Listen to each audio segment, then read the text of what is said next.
chauffeurs who drive around rich people, what are some of the weird/shocking conversations you have overheard?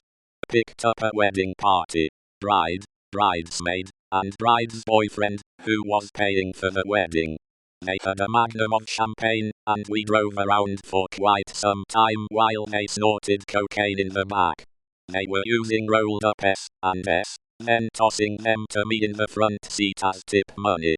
I dutifully brushed off each bill, and added them to my wallet, pretending not to know what was going on. The couple argued off and on about showing up to the wedding. Apparently she felt weird about getting married, and he was trying to convince her it was a good idea. Finally dropped them off at the church, and he slipped me a matchbook with his name and number written on it. Yeah, it was the late 80s, and I was a young woman, one of the only female limo drivers at the time in that city. Scored a sweet leather jacket with the tips from that night. So many weird stories. Edit. Boyfriend and groom were not the same person. When we were in high school, my friend used to caddy at a local country club.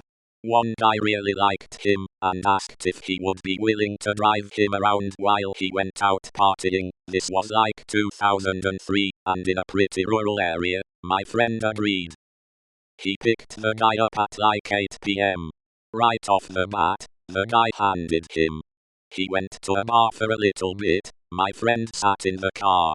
The guy came out, handed him another and told him he had to visit his friend real quick. He went and got a bunch of coke. They went to another bar. He handed my friend another $100 and told him to look out the window and turn up the radio. He then blew several lines. He came out a couple hours later with a girl. He was married with kids. He handed my friend another and they went back to her house. After they fucked, he came out and asked to be taken to the beach. At this point it was like 2-3 a.m. My friend said that the guy slowly walked around the beach, went into the water up to his ankles in his shoes, threw a bunch of rocks into the water, and then sat in the sand for about 45 minutes. He came back to the car and asked to be driven home. When they got out of the car he hugged my friend and gave him and asked him to never tell anyone what happened. None of us really believed my friend when this happened until the guy he drove got arrested for assault and possession of cocaine like 6 months later. I used to know a chauffeur. He ended up driving around some big stars. He was big dude, like 6'8", and super muscular. His best story was when he was driving around a few WWE, WWF back then, stars, and they awkwardly asked him to not get out and open the door for them because he'd make them look smaller. Friend of mine worked for an upscale concierge chauffeur service. His most memorable moment came when he lost Marie Osmond. Fairly simple gig, go to airport and pick up Marie Osmond, who was to be the featured entertainer at a private event.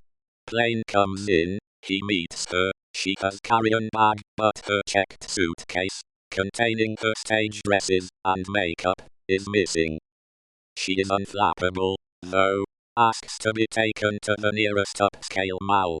He does as instructed. She goes into a large upscale department store, selects 2 long sequined cocktail dresses, and goes to the fitting room to try them on, without him, of course. Unfortunately, there are 2 entrances and exits to the fitting room, and Marie Osmond exits out through the other side, and cannot find my chauffeur buddy, who is waiting patiently on the side she'd entered. 20 minutes passes. He thinks something has gone wrong, so he grabs a female manager and asks her to go into the fitting rooms and ask for Marie Osmond. The manager thinks she is being pranked and declines. Chauffeur buddy is in mini panic mode now, running wildly around the store asking random customers *, have you seen Marie Osmond? Have you seen Marie Osmond *, store security is summoned, and he is asked to leave the premises right now. He calls his employer and tells them he has lost Marie Osmond. The employer doesn't have her cell phone number, but has her agent's number, and he is not accepting calls. She has in the meantime taken a cab to the gig, thinking she has been forgotten. Lots of apologies eventually ensued, and there were no repercussions. Buddy of mine ended up picking up a Netflix producer while doing Uber. He said they had a great conversation as he brought him to his hotel. The producer invited him up for a drink, and since my friend was a film student, he thought it'd be a good idea to go and try to get some good networking in. They hung out for about an hour when he asked my friend if he knew of any massage places with happy endings.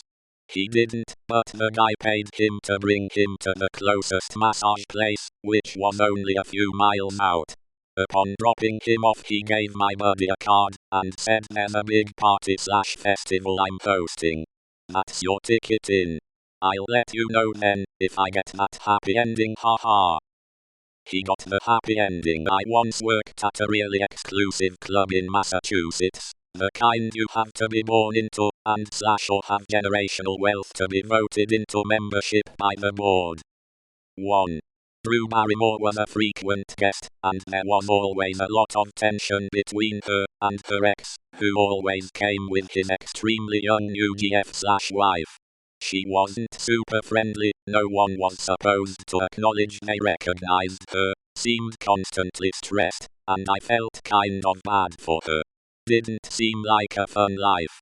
Mitt Romney, Morgan Freeman, and a bunch of big-time athletes were also frequent guests. 2.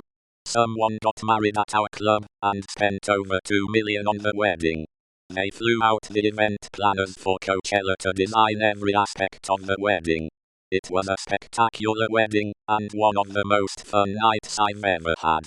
However, at the end of the night, the front desk saw the groom go home with one of the bridesmaids instead of the bride. 3. I helped set up and cater this one member's garden party. A casual affair for them that must have cost tens of thousands.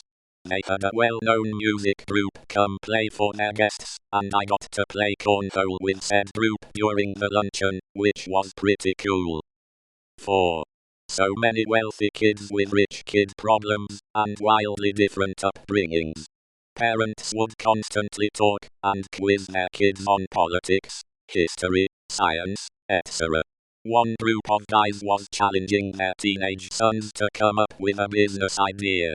The boy with the best idea would receive $1 million for startup costs.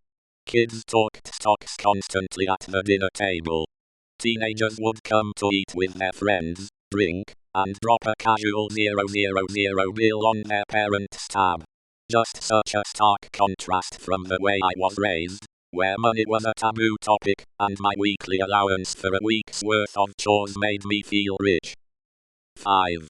It was a small island with an equally small nightlife, so for fun, we would grab a drink and an ice cream cone, and hop on the yachts and sailboats parked at the docks.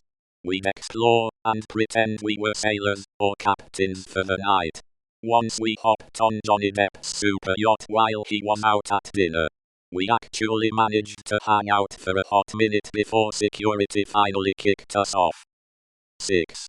While looking for a tennis partner, I met this truly lovely couple, who basically adopted me. I would bike to their house to play matches on their backyard tennis court every day. They loved to take me out to eat at these incredible restaurants. As a foodie, I was in heaven. They let me drive their cars on the beach, use their surfboards, drive their jet ski. I ran out of gas in the middle of the ocean, and had to get rescued by the Coast Guard. Took me out on their yacht every weekend, and even flew me out on their private jet to nearby islands to explore in the morning, and would then fly me back in time for my job at the club. They were the most kind and wonderful people, and never asked for anything but my company in return. I think they missed their daughters, who both lived out of state. I fell out of touch with them, but I think of them often, and hope they are doing well.